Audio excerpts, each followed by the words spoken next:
My name is Regina Moore, and I started my accounting business actually part-time 23 years ago, and then I went full-time 3 years ago, and actually because of my disability.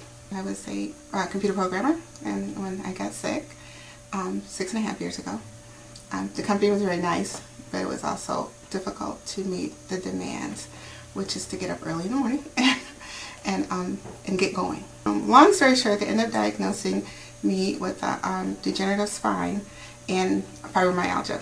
And fibromyalgia was a result of trauma.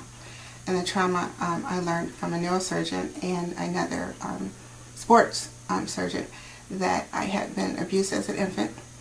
And the neurosurgeon actually said that I was flung against walls.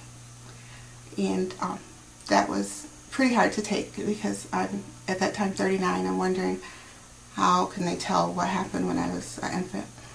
And so I didn't believe it, but I knew definitely something's wrong. It hurts to walk. I ended up being immediately wheelchair bound. And then I had troubles with my fingers. Just one day it started hurting really bad. Went to a sports surgeon, and he said I had surgery. And I asked him why my scar was 7.5 inches long versus a ½ inch that he told me it would be. And he says, your arms have been broken as a baby. And the scar tissue had built up. So that confirmed the story of what the neurosurgeon had told me. So that's what made it very difficult to every day get up and know that I'm in a walker permanently. Know that this is how it's going to be for me. Since I've been disabled, I pour myself into work, but I have to be careful because if I work too much, I could wake up exhausted. And I actually just had that this Friday. I just literally woke up exhausted. So guess what? I'm in the bed for 3 days. And self-employed, I don't feel like I'm letting somebody down if I can't get there at 9 in the morning or 8 in the morning, because I don't know. Every day that's a question. If I was talking to an employer who wanted to or interested in hiring a disabled person, I'd want them to know that a lot of times a disabled worker will work harder than your average worker. I've seen it in myself and I've seen it with others because it's kind of like you want to prove yourself. You want to show that you can be normal. So sometimes you go beyond the call of duty. A lot of times, actually you do. So if the company treats you fairly, you're going to give them your all and some.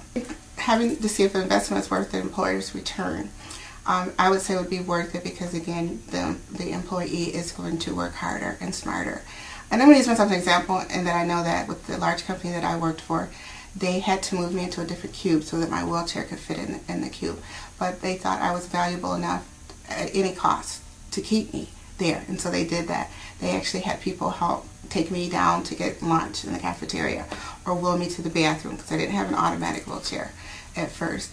But I had been with the company, so I had that advantage. They did see how valuable I was as an employee prior to my handicap. And then after the handicap, they thought that at all costs to keep me there. It was my choice to leave. That even if you're a great employee prior to your handicap, and then you become handicapped, then it gets difficult. And the employer wants to let you go because you're missing too many days, or they don't want to make certain changes because of it. So I would strongly want to hire a disabled worker because I do still understand. I have compassion, so I still understand. And disabled people really need that confidence, because people look at you and they think because you're disabled you're either poor or you're not smart, and I don't understand that. I've run into that, and then but that's not true. We're just like everybody else. We just have some physical challenges. I would hire myself because I have a warm personality. I tend to relate to all walks of life, and I actually out of college, that's what I knew I wanted to do, was something customer service oriented because I love people. And so I would hire Regina in a heartbeat, so regardless of her handicap.